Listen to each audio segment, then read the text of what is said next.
எல்லாருக்கும் வணக்கம். இன்றைக்கி என்ன பார்க்க போகிறோம் அப்படின்னா, இன்றைக்கி விலாகில் வந்து மார்னிங் எழுந்து கோலம் போட்டாச்சு. ஒரு ஃபஸ்ட்டு வந்து ஒரு ஸ்கொயர் ஷேப் போட்டுட்டு அதுக்கப்புறம் முக்கோணம் மாதிரி போட்டிருக்கோம். செம்மண் கோலம் தான் இன்றைக்குமே வந்து போட்டிருக்கோம். நான் ஏற்கனவே உங்கள்கிட்ட சொல்லியிருக்க மாதிரி மோஸ்ட்லி இந்த மாதிரி செம்மண் கோலம் போடும்போது எங்களுக்கு ரொம்பவே பிடிக்கும் அப்படிங்கிறதுனால இந்த மாதிரி கோலம் போட்டிருக்கோம். அடுத்தது அப்படியே நெக்ஸ்ட் ஒவ்வொன்றா என்ன பண்ண போகிறோம் அப்படிங்கிறதும் அப்படியே பார்க்கலாம். நெக்ஸ்ட் வந்து பார்த்திங்க அப்படின்னா, மல்லிச்செடியில் பாருங்கள் நிறைய மொட்டுக்கள் வச்சுருக்கு. இப்போ வந்து நிறைய அந்த மாதிரி அரிசி பருப்பு களையிற தண்ணியெல்லாம் விடுறோம். அது மட்டும் இல்லாமல் நம்ம இது பண்ணுறோம் இல்லையா, எலுமிச்சம்பழ தோல் இருக்குது இல்லையா, அந்த எலுமிச்சம்பழ தோலை வந்து நம்ம யூஸ் பண்ணிவிட்டு அந்த தோலை மட்டுமே தண்ணியில் போட்டு கொதிக்க வச்சுட்டு ஜூஸ் எல்லாம் எடுத்துகிட்டு அந்த தோலை வந்து தண்ணியில் போட்டு கொதிக்க வச்சு அதில் வந்து கொஞ்சம் தண்ணி கலந்து நம்ம வந்து செடிகளுக்கு கொடுக்குற போது நல்ல வந்து சத்துக்கள் கிடைக்கிறது. நிறைய வந்து மொட்டுக்கள் வருது பாருங்கள். நிறைய இடத்துல இந்த மாதிரி மொட்டுக்கள் வர ஆரம்பிச்சிருக்கு. இந்த தடவை போன வருஷத்தை விட இந்த தடவை நிறைய வச்சுருக்கு பாருங்கள். மொட்டுக்கள் நிறைய இருக்குது செடியில். ரொம்பவே பார்க்க ஆசையாக இருக்குது. நல்லா வந்து தாராளமாக ஒரு நாளைக்கு 50 பூ 100 பூக்கிட்ட அந்த மாதிரி பூத்துருது. ரொம்பவே ஆசையாக இருக்குது. நிறைய இருக்குது பாருங்கள். கீழெல்லாமும் நிறைய இருக்குது, உள்ளுக்குள்ளே நிறைய இருக்குது. டெய்லியே வந்து இந்த மாதிரி நிறைய பூக்க ஆரம்பிச்சிடுது. உங்களுக்கு பார்க்கும்போதே தெரியும்னு நினைக்கிறேன். நிறைய வந்து டெய்லி அப்பப்போ வந்து பறிச்சிருவேன். தினமே பறித்து எடுத்துருவோம்.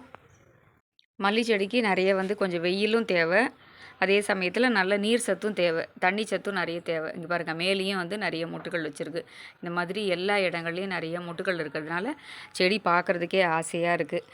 அடுத்தது இன்றைக்கி விலாகில் வந்து பார்த்திங்கன்னா, நம்ம தொட்டியில் வந்து மாசி பத்திரிலாம் வச்சுருக்கோன்னு சொன்னோம் இல்லையா, இவ்வளோ வெயிலையும் எவ்வளோ ஃப்ரெஷ்ஷாக இருக்குது பார்த்திங்களா. டெய்லி 2 வேளையும் தண்ணி விடுவேன். முடிஞ்சால் மதியானத்தில் கூட வந்து தண்ணி வந்து வெயிலாக இருக்கேன்னு சொல்லிட்டு நிறைய பிடிச்சி தண்ணி தெளித்து விட்டு விடுவேன். இந்த மாதிரி தண்ணி விடும்போது ரொம்பவே சூப்பராக ஃப்ரெஷ்ஷாக வந்து பாருங்கள். அது மட்டும் இல்லை, பக்கத்தில் இருக்கக்கூடிய ஒரே ஒரு தொட்டியில் தான் நான் உங்கள்கிட்ட ஏற்கனவே காமிச்சிருந்தேன். சிகப்பு பொன்னாங்கண்ணி ஒரு தடவை சமைச்சிட்டு அப்படியே வந்து நட்டு வச்சுருந்தேன். எல்லாமே எவ்வளோ ஃப்ரெஷ்ஷாக அப்படியே சூப்பராக இருக்குது பாருங்களேன். ரொம்ப தமன்னு அப்படியே சூப்பராக ஃப்ரெஷ்ஷாக வளர்ந்துருக்கு. நல்லா தாராளமாக ஒரு 3 பேருக்கு சமைக்கிற அளவுக்கு ரொம்பவே அருமையாக வளர்ந்துருக்கு பாருங்கள். ஒரு தொட்டியில் தான் வச்சுருக்கேன், ஆனால் இந்த அளவுக்கு வந்து நிறைய வளர்ந்துருக்கு பாருங்கள். ரொம்ப நல்லா ஃப்ரெஷ்ஷாக வளர்ந்துருக்கு. பார்க்கவே ரொம்ப ஆசையாக இருக்குது. இன்னும் பறிக்கலை. உங்கள்கிட்ட வந்து நட்டு வச்சுருக்கும் போது சின்னதாக வந்திருக்குன்னு சொல்லி காமிச்சிருந்தேன். ஆனால் இப்போ நிறைய வளர்ந்துருக்கு. சரி, இதை உங்களோட ஷேர் பண்ணிவிட்டு அதுக்கப்புறமா பறிச்சிக்கலாம் அப்படின்ட்டு. ஆசையாக இருக்குல்ல, நம்மளே வந்து ஒரு கீரை செடி இந்த மாதிரிலாம் வைக்கும்போது பார்க்குறதுக்கு ரொம்ப ஆசையாக இருக்குது. வெயில் ஜாஸ்தியாக இருந்தால் கூட 2 வேளையும் நிறைய தண்ணி தெளித்து விடுறதுனால இந்த மாதிரி நிறைய வந்து பக்கத்து தொட்டியில் கூட வந்து படுத்துட்டு அந்த அளவுக்கு இருக்குது பாருங்கள். அந்த மாதிரி இருக்குது. பக்கத்து தொட்டியில் அப்படியே வந்து கனகாம்பரம் தான் வச்சுருக்கோம்னு சொன்னோம் இல்லையா, கனகாம்பரமும் அப்படியே பூத்துருக்கு. வசுவுக்கு ரொம்ப பிடிக்கும். அப்பப்போ பறித்து கட்டி வரும்போது அவளுக்கு இங்கே வரும்போது வைப்பேன். அப்படி இல்லைனா நான் போகும்போது இந்த மாதிரி எடுத்துகிட்டு போவேன். நிறைய மொட்டுக்கள் விட்டுருக்கு பாருங்கள். இதுக்கு வந்து அப்பப்போ நம்ம வந்து கொஞ்சம் ட்ரிம் பண்ணி விடுறதுனால காய்ஞ்ச இலைகள்லாம் கட் பண்ணிட்டோன்னா கனகாம்பரமாக இருந்தாலும் நிறைய வந்து துளுத்து வந்துடும். ரொம்பவே ஃப்ரெஷ்ஷாக ரொம்ப சூப்பராக இருக்குது பாருங்கள். பார்க்குறதுக்கு ஆசையாக இருக்குது. சரி, பறிக்கிறதுக்கு முன்னாடி உங்கள்கிட்ட காமிச்சிக்கலாமே அப்படிங்கிறதுனால தான் இதையும் வந்து அப்படியே வீடியோவில் எடுத்திருந்தேன். ரொம்ப அழகாக இருக்குது. நான் போனாலும் வசுவுக்கு எடுத்துன்னு போய் அங்கே கட்டி 10 பூவாக இருந்தால் கூட அதை குழந்தைக்கு எடுத்துன்னு போய் வச்சிடணும். எனக்கு அது அவளுக்கு வச்சுட்டு அதை பார்க்கணுங்கிறது தான் எனக்கு ஆசையே. அந்த மாதிரி பண்ணிவிடுவேன். சரி, இந்த பொன்னாங்கண்ணியை பறிக்கிறதுக்கு முன்னாடி அப்படியே உங்களோட காமிச்சிக்கலாமே அப்படின்னு சொல்லிட்டு தான் இதையும் வந்து வீடியோ எடுத்திருக்கேன். அடுத்தது என்ன பண்ணுறோம் அப்படிங்கிறதும் அப்படியே பார்க்கலாம். அடுத்தது மார்னிங் டிஃபனுக்கு வந்து பார்த்திங்கன்னா, சூப்பரான அருமையான இட்லி. இட்லியோட ரேஷியோ என்ன அப்படிங்கிறதும் சமீபத்தில் நிறைய வந்து வீடியோவில் நான் சொல்லியிருக்கேன். இட்லி, அதுக்கப்புறம் வந்து தக்காளி சட்னி. மார்னிங் டிஃபனுக்கு வந்து தக்காளி சட்னி தான். கொஞ்சம் வந்து கடலைப்பருப்பும் காஞ்ச மிளகா பெருங்காயம் வறுத்துக்கணும். ஒரு 2-3 டேபிள் ஸ்பூன் அளவுக்கு வறுத்து எடுத்துட்டு அதுக்கப்புறமா வந்து ஒரு 4 தக்காளியும் பொடியாக நறுக்கி அதையும் எண்ணெயிலே வதக்கி எடுத்துகிட்டு கொஞ்சம் உப்பு சேர்த்து இந்த பருப்பு மிளகாய் எல்லாத்தையும் அரைச்சிட்டு தாளித்து கொட்டிட்டோம் அப்படின்னா சூப்பரான தக்காளி சட்னி வந்து ரெடி ஆகிடும். இந்த மெத்தடில் வந்து தக்காளி சட்னியும் இட்லியும் தான் மார்னிங் டிஃபனுக்கு. அடுத்தது மத்தியானம் என்ன சமைக்க போகிறோம் அப்படிங்கிறதும் பார்க்கலாம். அடுத்தது மத்தியானம் சமையலுக்கு வந்து பார்த்திங்கன்னா, முருங்கைக்காய் சாம்பார் தான் பண்ண போகிறேன். வந்து ஒரு முருங்கைக்காய் நறுக்கி போட்டிருக்கேன். மாங்காய் முருங்கைக்காய் 2 சேர்ந்து வந்து ஒரு சாம்பார் பண்ண போகிறோம். இதில் வந்து சின்னதாக வந்து மாங்காய் போட்டாலும் கூட ஒரு முருங்கைக்காய் போட்டுட்டு ஒரு 1.5 ஸ்பூன் அளவுக்கு சாம்பார் பொடி, கொஞ்சமாக ஒரு 1/4 ஸ்பூன் அளவுக்கு மஞ்சள் பொடி போட்டுட்டு அதுக்கப்புறம் கொஞ்சம் 1 ஸ்பூன் கல் உப்பும் போட்டிருக்கேன். சின்னதாக ஒரு கட்டி வெல்லம் அந்த மாதிரி போட்டு பண்ணும்போது சாம்பார் டேஸ்ட்டாக இருக்கும். அந்த மாதிரி போட்டிருக்கேன். 1.5 ஸ்பூன் அளவுக்கு சாம்பார் பொடியும் சேர்த்துட்டு புளி கரைச்சி விட்டு கொஞ்சம் தண்ணியும் விட்டு முருங்கைக்காய் போட்டு அடுப்பில் வந்து கொதிக்க வச்சுருக்கேன். இந்த பக்கம் வந்து தாளித்து கொட்டுறதுக்காக கரண்டி வச்சுருக்கேன். கொஞ்சம் முருங்கைக்காய் வெந்ததுக்கப்புறம் தான் வந்து மாங்காய் போட்டுக்க போகிறோம். இன்றைக்கி மாங்காய் முருங்கைக்காய் சாம்பார் மத்தியானம் ரொம்ப சிம்பிளான சமையலாக தான் பண்ண போகிறோம். கறி கூட எதுவும் பண்ணலை. ஏன்னா ரொம்ப வெயில் ஜாஸ்தியாக இருக்குது, சாப்பிடவும் முடியல, வெறும் மோர் சாதம் போரும் போல் இருக்குது. அதனால் சாம்பார் பண்ணிவிட்டு ரசம்லாம் எதுவுமே பண்ணலை, கறியும் பண்ணலை. ரொம்ப ரொம்ப சிம்பிளாக தான் சமைக்கிறோம். மாங்காய் வந்து ஒட்டு மாங்காய் ஒன்று நறுக்கி வச்சுருக்கேன். இப்போ வந்து தாளித்து கொட்டிட போகிறேன். இப்போ வந்து எண்ணெய் வந்து நல்லா காஞ்சிடுத்து, எண்ணெய் வந்து சூடாகிடுத்து. இதில் வந்து ஒரு கட்டி பெருங்காயம் போட்டுக்கலாம். அடுத்தது ஒரு அரை ஸ்பூன் கிட்ட கடுகு போட்டுக்கலாம். அடுத்தது ஒரு 1/4 ஸ்பூன் கிட்ட வெந்தயம். எப்போவுமே சாம்பாருக்கு வந்து கடுகு, பெருங்காயம், வெந்தயம் இதெல்லாம் தாளித்து கொட்டும்போது தான் சாம்பார் வந்து ரொம்ப நல்லாயிருக்கும். அந்த மாதிரி இப்போ அப்படியே தாளித்து கொட்டிடலாம். மாங்காய், முருங்கைக்காய் ரெண்டையுமே முதல்லே போடாமல் முருங்கைக்காய் லேசாக போட்டு அந்த புளி தண்ணி, உப்பு மிளகா அப்படி வாசனையெல்லாம் போனதுக்கப்புறமா நம்ம வந்து மாங்காயை போடும்போது மாங்காய் வந்து சீக்கிரம் குழஞ்சிடும். அதனால் முதல்லே போட வேண்டாம். இந்த மாதிரி முதல்ல தாளித்து கொட்டும்போது சாம்பார் ரொம்ப வாசனையாக இருக்கும். இப்போ சாம்பார் வந்து ஒரு பாதி அளவுக்கு கொதிச்சதுக்கப்புறம் அதுக்கப்புறமா வந்து மேலாக வந்து மாங்காய் போட்டுக்கலாம். முருங்கைக்காய் கொதிச்சதுக்கப்புறமா போட்டுக்கலாம். பருப்பு வந்து நல்லா வேக வச்சுட்டு நல்லா இந்த மாதிரி மசிச்சு எடுத்து வச்சுட்டோம். அப்படியே வந்து சாம்பார் இப்போ மாங்காவும் வந்துடுத்து, மாங்காய் போட்டுட்டேன். அடுத்தது அப்படியே குழம்புல வந்து நம்ம விட்டுற வேண்டியதான். இப்போ இந்த பக்கம் வந்து அடுப்பில் சாம்பார் வந்து கொதிச்சுட்டு இருக்கு, பார்க்கலாம். பாருங்கள், மாங்காயும் முருங்காயெல்லாம் சேர்ந்து சாம்பார் கொதிச்சுட்டு இருக்கு. இப்போ வந்து நம்ம பருப்பு எடுத்து விட்டுடலாம். வேக வச்ச பருப்பு வந்து ஒரு 100 கிராம் அளவுக்கு பருப்பு வந்து வேக வச்சு நல்லா வந்து மசிச்சு வச்சுருக்கேன். அதை வந்து அதில் விட்டுடலாம். இப்போ நல்லா விட்டதுக்கப்புறம் நம்ம அப்படியே நல்லா கலந்து விட்டுட்டு ஒரு கொதி வந்ததுக்கப்புறம் மேலாக கருவேப்பிலை தூவிட்டோம் அப்படின்னா சாம்பார் வந்து ரெடி ஆகிடும். எப்போவுமே மாங்காய், முருங்காய் எந்த சாம்பாராக இருந்தாலும் ஒரு சின்ன பீஸ் வந்து வெல்லமோ இல்லை ஒரு சிட்டிகை சர்க்கரையோ போடும்போது தான் அந்த புளியோட எருப்பு எடுத்துகிட்டு சாம்பாரோட டேஸ்ட் வந்து நல்லாயிருக்கும். ரொம்ப பார்க்குறதுக்கும் கலர்ஃபுல்லாக இருக்கும், ரொம்ப சூப்பராக இருக்கும். மாங்காவும் வந்து கரெக்டான பக்குவத்துக்கு வந்துடுது பாருங்கள். இப்போ சாம்பார் கொதிச்சோடனே அப்படியே நம்ம ஆஃப் பண்ணிக்கலாம். சாம்பார் வந்து இந்த மாதிரி நல்லா வந்து கொதிச்சிடணும். நல்லா கொதிச்சதுக்கப்புறம் நமக்கு மேலாக அப்படியே கருவேப்பிலை போட்டோம் அப்படின்னா ரொம்ப சூப்பராக ரெடி ஆகிடும். இப்போ ஸ்டவ் வந்து ஆஃப் பண்ணிக்கலாம். நல்லா வந்து ஒரு 2 தடவை அளவுக்கு கொதி வரணும். அந்த மாதிரி வரும்போது தான் ரொம்ப சூப்பராக இருக்கும். இப்போ ஸ்டவ் நிறுத்திக்கலாம். இன்றைக்கி மத்தியான சமையல் வந்து என்ன அப்படின்னு பார்த்தீங்கன்னா, சாதம், பருப்பு, அதுக்கப்புறம் வந்து மாங்காய், முருங்கைக்காய் சாம்பார். ரொம்பவே சிம்பிளான சமையல் தான். கறி எதுவும் பண்ணலை. வாழைக்காய் சிப்ஸு, உருளைக்கிழங்கு சிப்ஸு இதெல்லாம் தொட்டுக்கிறதுக்கு இருக்குது அப்படிங்கிறதுனால வேறு எதுவும் சைட் டிஷ் பண்ணலை. வெயில் ஜாஸ்தியாக இருக்குது அப்படிங்கிறதுனால சமைக்கவும் முடியல, பெருசாக சாப்பிடவும் முடியல. அப்படிங்கிறதுனால ரொம்பவே சிம்பிளாக தான் சமைச்சிருக்கேன். ராத்திரிக்கு என்ன பண்ணுறோம் அப்படிங்கிறதும் இதை தொடர்ந்து பார்க்கலாம். அடுத்தது ராத்திரி டிஃபனுக்கு வந்து பார்த்திங்கன்னா சப்பாத்தி தான் பண்ண போகிறோம். சப்பாத்திக்காக மாவு பிசைஞ்சு வச்சுருக்கேன்.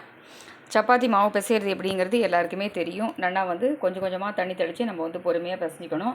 அந்த மாதிரி பிசையும் போது நல்லா வந்து இந்த மாதிரி மாவு வந்து தொட்டோன்னா அப்படியே அமுங்கணும். அந்த மாதிரி பதத்துக்கு இருக்கணும். கொஞ்சம் கொஞ்சமாக தண்ணி தெளித்து கொஞ்சம் உப்பு போட்டுட்டு நல்லா மிக்ஸ் பண்ணிவிட்டு கொஞ்சமாக பால் சேர்த்துட்டு நல்லா மிக்ஸ் பண்ணி அதுக்கப்புறம் ஜலம் விட்டு பிசைஞ்சு வச்சுருக்கேன். அடுத்தது வந்து நம்ம வீவர் வந்து டால் பண்ணி காமிங்க, சப்பாத்திக்கு தொட்டுக்கிறதுக்கு டால் மாதிரி பண்ணி காமிங்கன்னு கேட்டிருந்தீங்க. அதுக்காக வெங்காயம் நறுக்கி வச்சுருக்கேன். இனிமேல் தான் வந்து டால் பண்ண போகிறோம். அடுப்புலேயும் வந்து ஒரு பாண்ட்லி வச்சுருக்கேன்.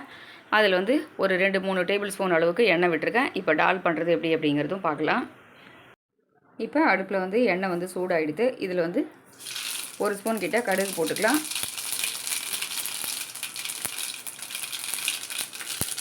காரத்துக்கு 2 பச்சை மிளகாய் இந்த மாதிரி உடச்சி வச்சுருக்கேன். அதையும் வந்து இந்த எண்ணெயில் அப்படியே சேர்த்துடலாம். டாலுக்கு வந்து ஒரு 100 கிராம் அளவுக்கு பைத்தம்பருப்பும் ஒரே ஒரு உருளைக்கிழங்கு வேக வச்சு எடுத்து வச்சுருக்கேன். இப்போ ஃபஸ்ட்டு வந்து இதை வந்து நல்லா வதக்கிக்கலாம். பச்சை மிளகா இதை சேர்த்து நல்லா வதக்கிக்கலாம். கொஞ்சமாக இது வதங்கிறதுக்கு உப்பு போட்டுக்கலாம். சால்ட்டு போட்டு நல்லா வந்து ஒரு கிளாஸ் மாதிரி இதை வந்து நல்லா வதக்கிக்கணும். சில பேர் வெங்காயம் போடாமலும் பண்ணலாம். வெங்காயம் போடாமல் பண்ணுறது அப்படின்னா பச்சை மிளகாயை நல்லா நீள வாக்கில் கீறிட்டு கடுகு இது மாதிரி தாளித்து கொட்டிட்டு பெருங்காயம் இப்படி போட்டுட்டு பச்சை மிளகாயை வதக்கிட்டு அதுக்கப்புறம் தக்காளி போட்டு வதக்கிட்டு அதுக்கப்புறமா உருளைக்கிழங்கு, பைத்தம்பருப்பு இதெல்லாம் சேர்த்துக்கலாம். நம்ம வெங்காயம் போட்டு பண்ணும்போது ரொம்ப டேஸ்ட்டாக சூப்பராக இருக்கும். இப்போ வெங்காயம் வந்து நல்லா வதங்கட்டும். அடுத்தது தக்காளி சேர்த்துக்கலாம். இப்போது பெரிய சைஸில் வந்து 2 தக்காளி நறுக்கி வச்சுருக்கோம். வெங்காயம் வந்து நல்லா வதங்கிடுத்து இந்த தக்காளியை வந்து இதில் சேர்த்துக்கலாம். தக்காளி போடும்போது ரொம்ப டேஸ்ட்டாக ரொம்ப சூப்பராக இருக்கும். லேசான ஒரு புளிப்பும் இருக்கும். இதை போட்டு நல்லா வதக்கிக்கலாம். நம்ம இப்போ இந்த டாலுக்கு தேவையான அளவு உப்பை வந்து இந்த தக்காளியோடு சேர்த்து நம்ம வதக்கிக்கலாம். அப்போ தான் வந்து நமக்கு ஒரு அரை ஸ்பூன் கிட்ட ஒரு 3/4 ஸ்பூன் அளவுக்கு கூட கல் உப்பு போட்டுக்கலாம். இதிலே வந்து இதுக்கு தேவையான அளவு மஞ்சள் பொடியும் போட்டுடலாம். ஒரு 1/4 ஸ்பூன் கிட்ட மஞ்சள் பொடி போட்டுட்டு இதையும் வந்து நல்லா வதக்கி விட்டுக்கலாம். இந்த உப்பு போட்டு தக்காளி வதக்கும் போது ரொம்ப நல்லாயிருக்கும், சீக்கிரம் வதங்கிடும் தக்காளி. அதனால் நம்ம அந்த மாதிரி வதக்கிட்டு அதுக்கப்புறம் ஜலம் ஊற்றி இதை வேக வச்சுக்கலாம். இப்போ தக்காளி நல்லா வதங்கட்டும். வதங்கினதுக்கப்புறம் இதில் வந்து நம்ம தண்ணி விட்டுக்கலாம். இப்போ வெங்காயம் தக்காளி எல்லாமே வந்து நல்லா வதங்கிடுது. இதில் நல்லா வந்து ஒரு 2-3 டம்ளர் அளவுக்கு தண்ணி விட்டுருக்கேன்.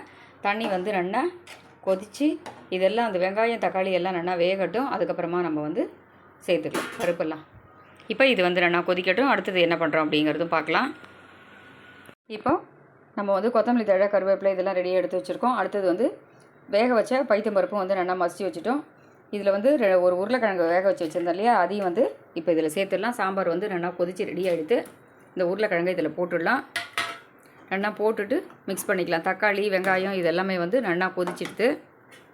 இப்போது இந்த வேக வச்ச பருப்பையும் வந்து இதில் சேர்த்துடலாம்.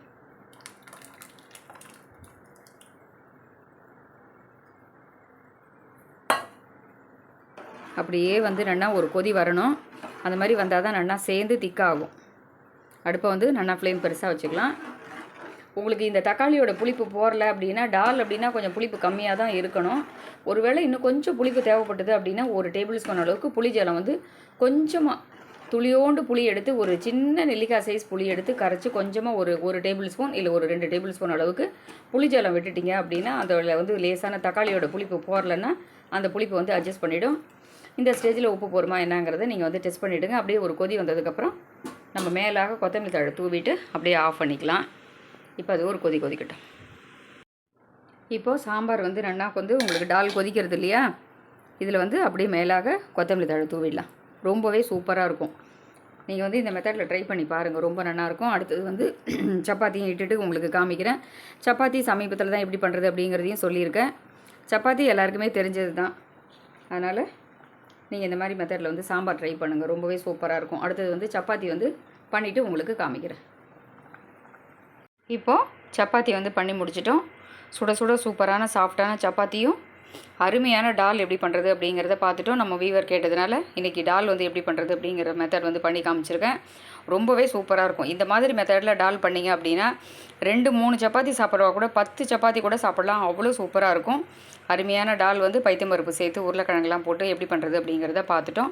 இந்த மாதிரி சாஃப்டான சப்பாத்தியும் டாலும் நீங்களும் வந்து ட்ரை பண்ணி பாருங்கள். இன்றைக்கி வந்து விலாக் எப்படி இருக்குது அப்படிங்கிறத நீங்களும் சொல்லுங்கள். ட்ரை பண்ணி பார்த்துட்டு எப்படி இருக்குன்னு சொல்லுங்கள். ரொம்பவே அருமையாக இருக்கும். இதே மாதிரி மறுபடியும் வேறொரு வீடியோவில் சந்திக்கிறேன். நன்றி, வணக்கம்.